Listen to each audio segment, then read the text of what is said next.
This is a video demonstrating the reactive balance drills that I use with my patients over the years to help them avoid falls.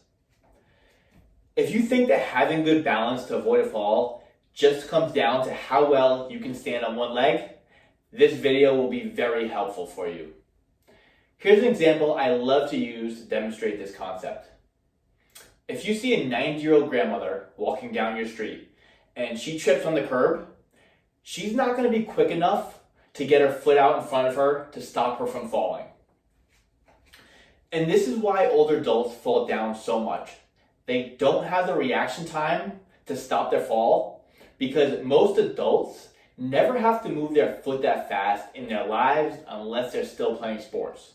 Now, what if you see an NFL running back walking down the street and he trips on the curb? He's not going to fall because he can move his foot quickly enough to put it out and stop that fall. And standing on one leg won't help that aspect of your balance. What you need to work on, and what many people don't work on, is their reactive balance, which is what I'm going to show you in this video. The goal is to be able to move your foot faster. If you practice and master the exercises in this video, it could literally save your life if it stops you from falling down one day. 14 million American adults fall down every year in the US, and falls are the leading cause of hip fractures and traumatic brain injuries. Falls cause 45,000 deaths per year in the US, and the CDC predicts that by 2030, 7 people will die every hour from a fall. These are crazy statistics that most people aren't aware of. So before we begin, remember, don't do anything you don't feel comfortable doing. Don't do anything that hurts. Take things slow and listen to your body at all times. And just be sure to watch the whole video before you start trying anything. I would recommend performing with shoes on if these exercises are new to you. And try to perform them a couple times per week to get the maximum benefit out of them. And if you need something to hold on to for any of the standing exercises, then make sure you use your kitchen counter or a sturdy table or chair. And remember, this is not medical advice, it's for educational purposes only. So while the end goal here is to work on getting to doing these exercises in a standing position, just like where you'd be walking and chipping from, we do want to start sitting down. So grab your couch, chair, whatever, and we're going to sit down and run through a few exercises. I have 3 different seated exercises for you to try. So the first one is just toe taps. And you're going to do this, build up to doing it as quickly as you can. And it just looks like this.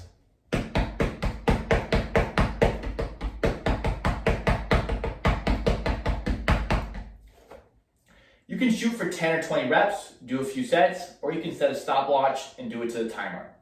So toe taps are the first one. The second one I call pogo taps, where we're actually lifting up the hip and then making contact with the ground with our foot. So it looks like this.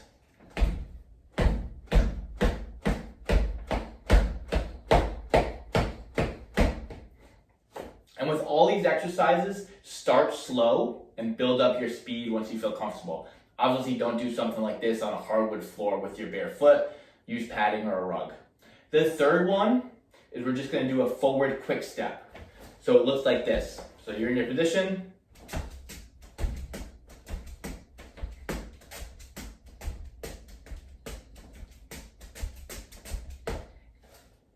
And again, the goal is to just increase your speed over time. Most people have not moved their foot this fast in a long time. So start with wherever you're at and progress over time. You can work on these exercises a couple times a week, 10 to 20 reps, or set a stopwatch for 10 to 30 seconds and do it within that time frame. So start by practicing those seated ones, but once you feel like you're moving a little bit quicker and getting more comfortable with them, you can progress to the standing drills that I'm about to show you. I'm going to show you 3 different quick stepping drills to begin with. So the first one is just a quick forward step. So you're just in an upright posture and then step forward. Start at whatever speed you feel comfortable with, but the goal is to do it as quickly as you can over time. Next, we're going to do the same thing, but to the side. And then we're also going to do backwards.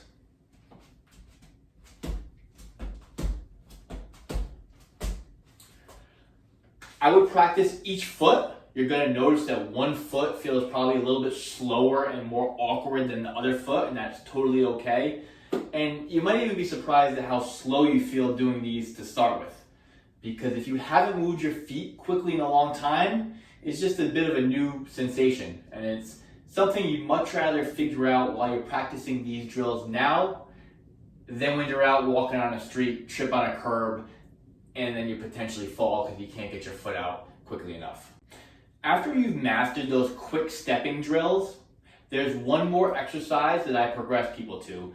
And this is definitely the hardest, so make sure you're comfortable with everything else. If you don't feel comfortable with this, don't progress to it. If you feel like you want to try it, but you want to hold on to something, hold on to a kitchen sink, counter, table, have something there. So it's what I call the lean and catch. So it's basically like the quick step, but before you're stepping, you're leaning your torso as if you're falling over. So I'm going to turn to the side so you can see. So it can start like this, just a little lean and put your foot out.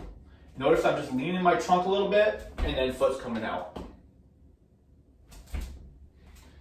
So that's a good place to start. If you feel good with that, you can lean a little bit more and try and catch yourself from there, but never do anything that you don't feel safe with here. That's rule number one. So a little bit more looks like this. Lean and put the foot out and catch. Lean and foot out and catch. So that almost perfectly reenacts what a fall would look like out in real life, which very few people train. But if you can work on training that, you're going to drastically decrease your chances of falling if that happens out in the real world.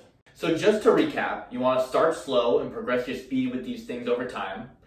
Don't do anything that hurts or that you don't feel safe with, and perform 10 to 20 reps a couple times per week. Let me know if you have any questions about any of this stuff. I'd be happy to help you out. You can find me on social media at thefalldoc, or you can email me at johnthefalldoc@gmail.com.